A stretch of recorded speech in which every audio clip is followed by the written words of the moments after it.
So hello viewers, once again I welcome in my channel RM Classroom. So as you know that every day I uploaded one question related to the civil engineering, and it is very much useful for the upcoming exam, our A10 EAC exam. So yesterday I have uploaded the question related to the strength of material, or we can say that it is the uh, uh, combined question from the deflection of beam as well as the column.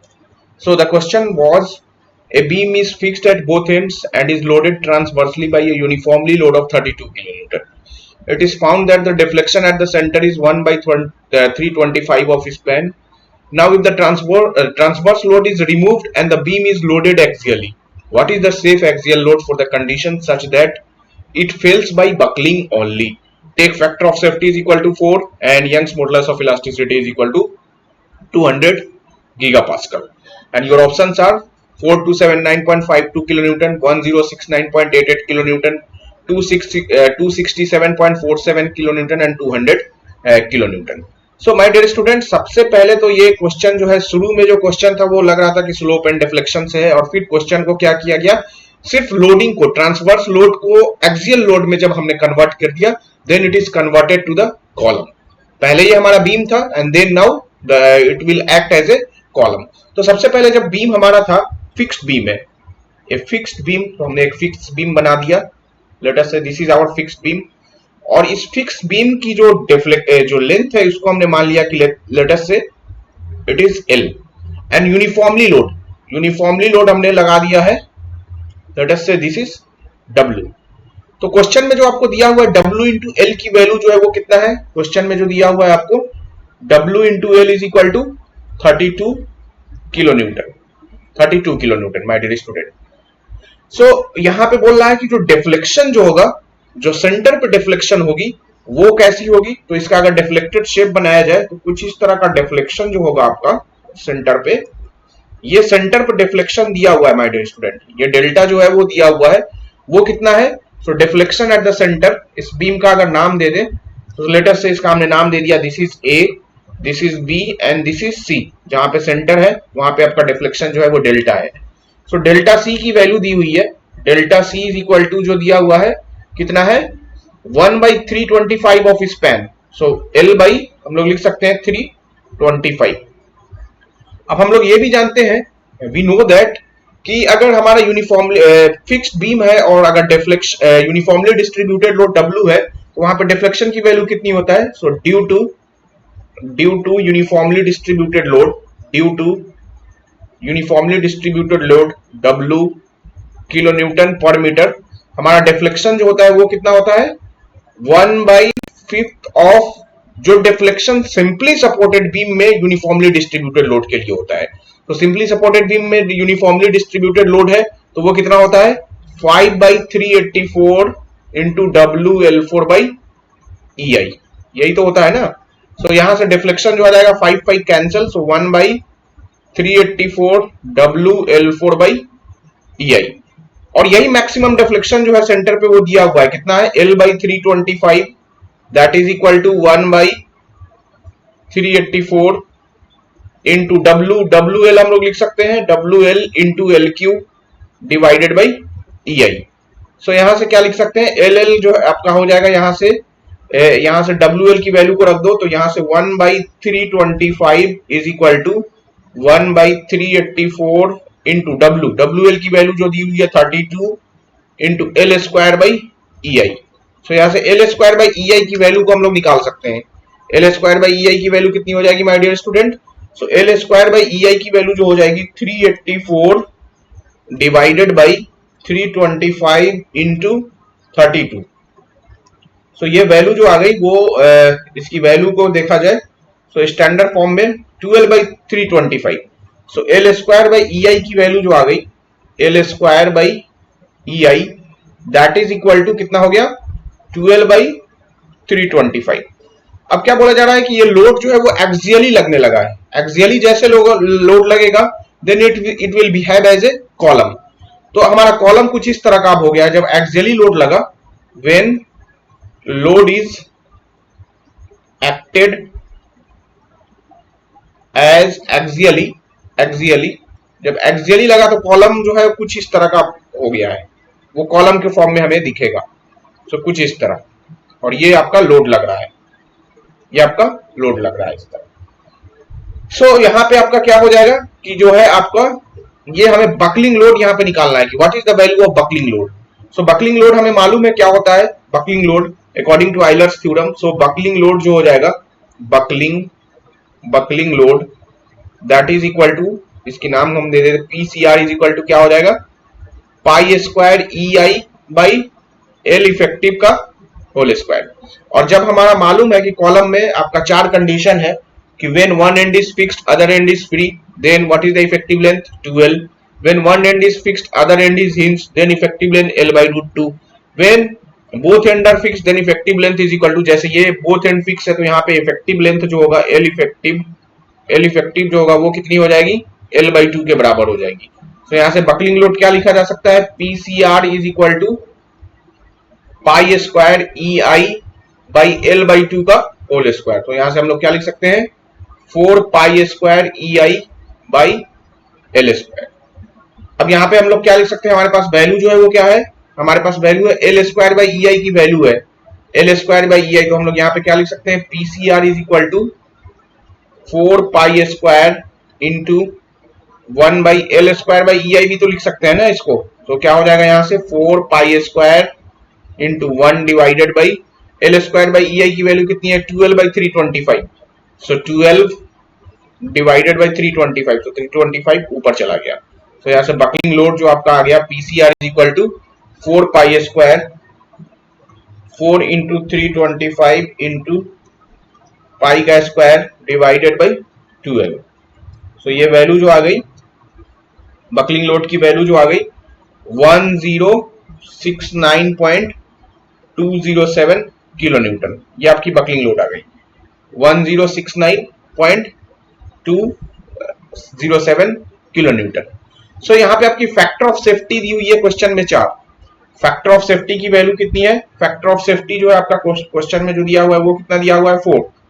सो बोला जा रहा है कि what is a safe axial load. So safe axial load कितना हो जाएगा, safe axial load जो हो जाएगा वो कितना हो जाएगा, सेफ एक्सियल लोड जो हो जाएगी, जो वैल्यू है हमारी 1069.207 divided by 4। So this is the safe axial load 1069.27 divided by 4। सो यहां से वैल्यू जो आ गई वो कितनी आ गई, 267.32 किलो न्यूटन। ये आपकी एक्सियल लोड आ गई 267.32 किलो न्यूटन। सो आपका जो है आप ऑप्शन मिलाओगे तो आपका जो है सी ऑप्शन जो है वो क्लोजेस्ट है, सी ऑप्शन इज करेक्ट। अब माय डियर स्टूडेंट ये तो क्वेश्चन हुआ, ये क्वेश्चन हमने बनाया, तो एक इसमें इंपोर्टेंट क्या है वो चीज आप जरूर याद रखो। इंपोर्टेंट जो है slope and deflection point of view से, स्लोप एंड डिफ्लेक्शन पॉइंट जब हम लोग पढ़ते हैं, स्लोप एंड डिफ्लेक्शन जब हम लोग चैप्टर पढ़ा था तो हमने क्या किया था कि हमने बोला था कि 4 से 5 वैल्यू स्टैंडर्ड आपको याद रखना है। पहला स्टैंडर्ड वैल्यू मैंने बोला था कि व्हेन एक कैंटिलीवर बीम उस पे आप एक का पॉइंट लोड जो लग रहा है वो कहां पे लग रहा है, आपका फ्री एंड पे लग रहा है। हमने बोला कि ये आपका बीम है, तो यहाँ पे आपका जो मैंने बताया था कि थीटा सी की वैल्यू जो होगी, अगर मान लो कि ये डब्ल्यू है और ये स्पैन एल है, सो जो मैक्सिमम डिफ्लेक्शन होगा एट द फ्री एंड, और स्लोप जो होगी उसकी वैल्यू कितनी हो जाएगी, W L square by 2i E I, और डिफ्लेक्शन की वैल्यू जो हो जाएगी delta C is equal to W L Q by 3i। My dear student इसको याद रखना है आपको, इस चीज को याद रखना है बिल्कुल। उसी तरह जब हमारा एक कैंटिलीवर बीम है और उस पर यूनिफॉर्मली डिस्ट्रीब्यूटेड लोड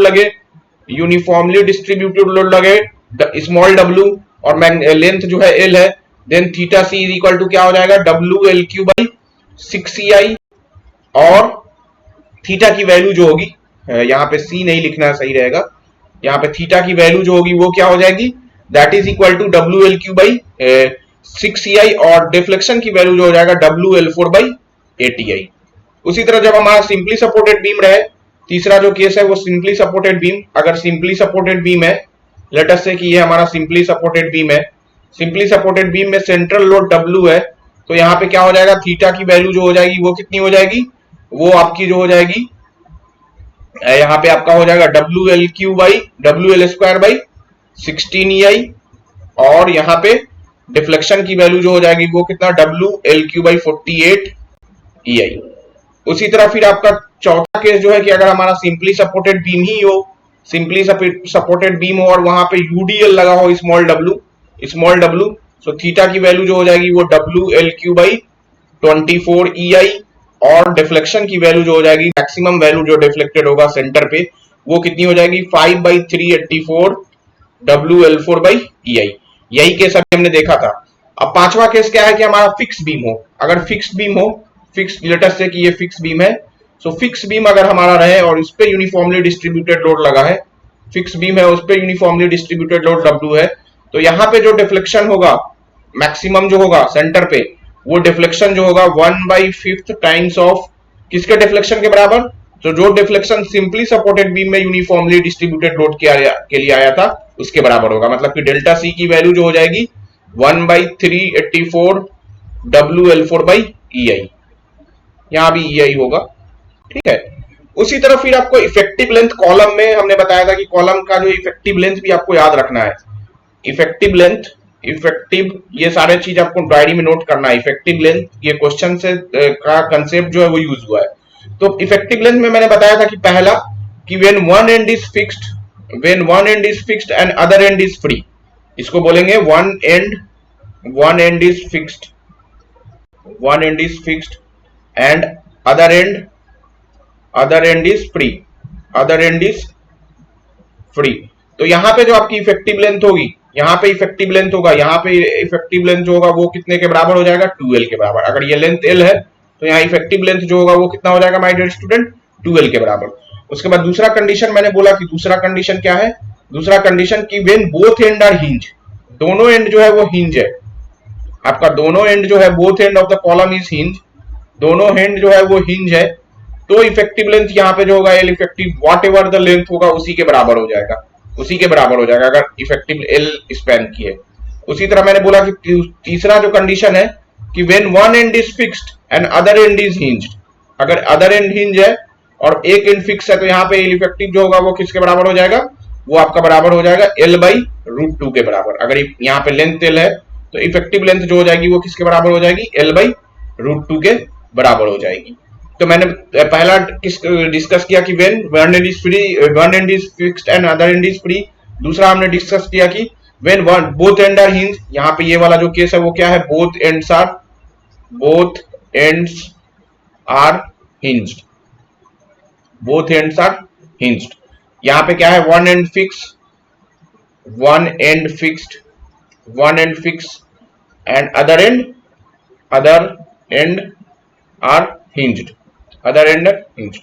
चौथा केस जो है फोर्थ केस में क्या बोला कि वन एंड जो है आपका फिक्स है, और अदर एंड दोनों एंड फिक्स है, मतलब when both end are fixed, तो यहाँ पे L इफेक्टिव जो होगा वो क्या हो जाएगा L/2 के बराबर होगा। अब यहाँ पे है कि आइलर्स क्रिपलिंग लोड कैसे निकालते हैं, तो आइलर्स क्रिपलिंग लोड जो निकाला जाता है that is equal to π² EI divided by L effective का होल स्क्वायर। ये सारे एक्सप्रेशन को याद रखिएगा, गेट में बहुत बार पूछा जा चुका है। यहाँ पे क्या है, E जो है Young's modulus of elasticity, I जो है modulus of moment of inertia है, और EI को बोला जाता है फ्लेक्सुरल रिजिडिटी। तो यहाँ पे क्रिपलिंग लोड है, तो L इफेक्टिव की वैल्यू को याद रखना है। क्वेश्चन में एक बार ऑर्डर भी पूछेगा कि किसकी क्रिपलिंग लेंथ की वैल्यू ज्यादा होगी, किसकी कम हो सकती है। तो आप L इफेक्टिव की वैल्यू को अगर रखोगे, L इफेक्टिव के वैल्यू को अलग अलग रखोगे, तो ये सबसे ज्यादा पाया जाएगा कि फिक्स एंड बीम में इफेक्टिव लेंथ जो क्रिपलिंग लोड होगा सबसे ज्यादा होगा, बिकॉज L इफेक्टिव की वैल्यू L/2 है। सो ऊपर चला गया तो 4πA²। जैसे चौथे केस में हम लोग देखेंगे कि अगर when both end are fix है, अगर दोनों एंड फिक्स है, तो यहाँ पे क्रिपलिंग लोड की वैल्यू कितनी हो जाएगी πA² EI divided by 4L/2 का होल स्क्वायर। तो यहां से कितनी हो जाएगी 4πA² EI/L²। उसी तरह दूसरा केस अगर हम लोग डिस्कस किए कि when one end is fix और अदर एंड इज फ्री, तो यहाँ पे क्या हो जाएगा, इफेक्टिव लेंथ कितना है L/2 के 2L के बराबर है, तो यहाँ पे कितना हो जाएगा πA² EI और L इफेक्टिव के जगह पे 2L का होल स्क्वायर। तो यहां से कितनी आ गई πA² EI/4L²। उसी तरह अगर तीसरा केस हम लोग डिस्कस करें कि when both end are hinge, अगर दोनों एंड हिंज है आपका, तो दोनों एंड हिंज होगा तो क्या हो जाएगा एल इफेक्टिव जो है आपका इसके में कितने के बराबर है, एल के बराबर है। तो यहां से क्रिपलिंग लोड कितना हो जाएगा, पाई square E I by L square के बराबर ही होगा। उसी तरह चौथा केस है कि one end is fix end other end is free hinge. तो यहाँ पे क्या हो जाएगा, एल इफेक्टिव किसके बराबर हो जाता था, एल इफेक्टिव जो है वो एल बाई रूट 2 के बराबर होता था। तो यहाँ पे क्रिपलिंग लोड जो हो जाएगा वो क्या हो जाएगा, 2 पाई square E I by L square. तो हम लोग देख सकते हैं कि सबसे ज्यादा क्रिपलिंग लोड किसमें आ रहा है, when both end are fix. उसके बाद when one end is fix end other end is hinge. उसके बाद जो आपका आ रहा है फिर किसका, when both end are hinge. और सबसे लास्ट सबसे कम जो क्रिपलिंग लोड आ रही है when one end is fixed and other end is free. That's why जो है हम लोग जितने भी हमारा जो होता है इलेक्ट्रिक पोल और ये सब क्या करते हैं कि एक एंड को फिक्स रखते हैं और दूसरे एंड को हम लोग क्या रखते हैं, फ्री रखते हैं, ताकि क्रिपलिंग लोड जो उस पे आए वो कम हो और हमारा जो है फेलियर की चांस कम हो। अगर वीडियो अच्छा लगा तो प्लीज लाइक शेयर सब्सक्राइब करो। Thank you.